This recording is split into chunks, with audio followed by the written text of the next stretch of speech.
G'day guys, Socket here. Today we're going to continue on with our car audio amplifier series, and today we're going to have a look at diodes.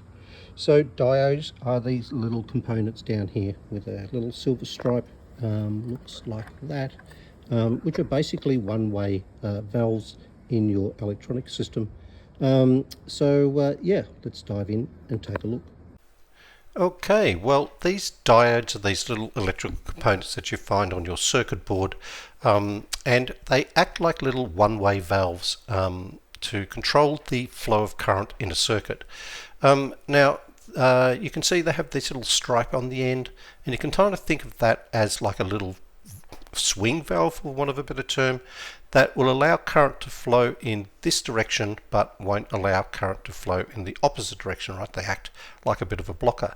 Now that's not to be confused with the direction that electrons flow, it's the way that current flows. So if we have the negative connected to the cathode end and the positive connected to the anode end, then current is allowed to flow through. But if we have things flipped the other way around and we have the positive connected to the negative end and the negative connected to the positive end, then current will be blocked. So diodes are great at being used for what we call circuit protection, in case something's wired around the wrong way, or we have a big spike of voltage coming through or something like that. Because if you have too much voltage or current going through these diodes, they explode in spectacular fashion, and so can protect your circuits and components from damage, almost like a little fuse, for want of a better term. Diodes are also used in rectifiers, which is something that we'll look at later in this tutorial series, but rectifiers are used to convert your alternating current from your transformer into direct current, which is required by your amplifier rails. They're an important little component in your car audio circuit board. So let's go and have a look at how they're made and how they work. So diodes are made up of two types of semiconducting material encased in a insulating resin.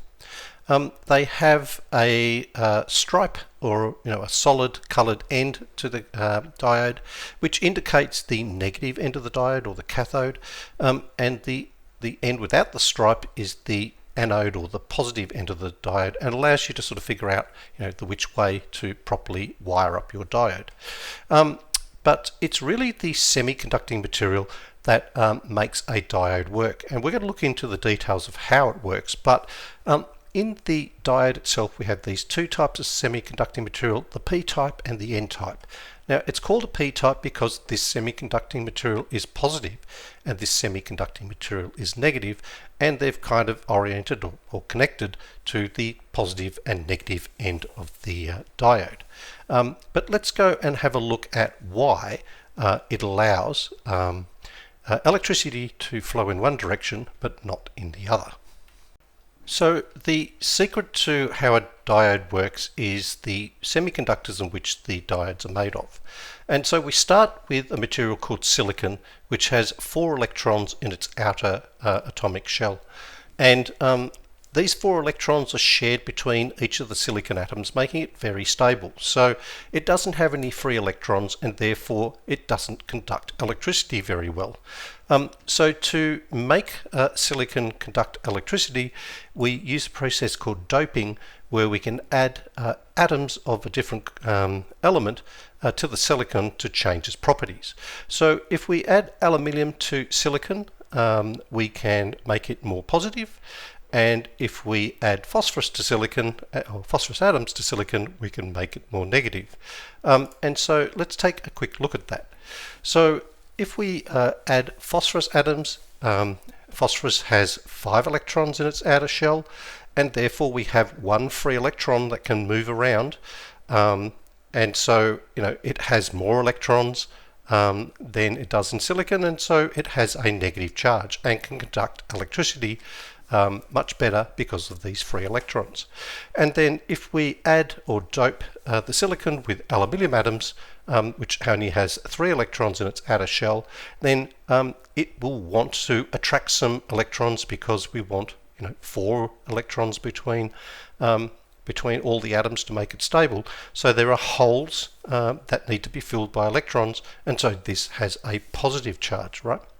So when we take these two materials, the phosphorus doped silicon and the aluminium doped silicon, we put them together, we have two types of semiconductors, a negative type and a positive type, one with 5 electrons, one with 3, and so this end of the diode is negative and this end of the diode is positive. And so this becomes the secret of how a diode allows electricity to flow in one direction and not the other. So let's have a quick look at how that works.